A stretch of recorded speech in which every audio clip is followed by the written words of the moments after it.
prepara per viatjar a l'Aràbia Saudita, on disputarà per tercer pic en la seva història la Supercopa d'Espanya. El Mallorca ha culminat la primera meitat de la temporada amb 30 punts i es posiciona en la lluita per les competicions europees.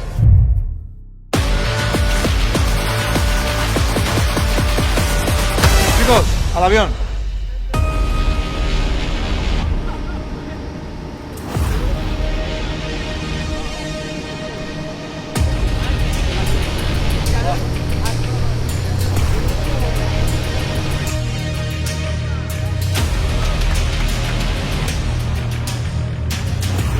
Històrica, però nosaltres ho hem agafat com una aventura perquè són 20 hores que hem de fer per arribar fins allà. És a dir que només tens pressió per el club i per aquesta excusa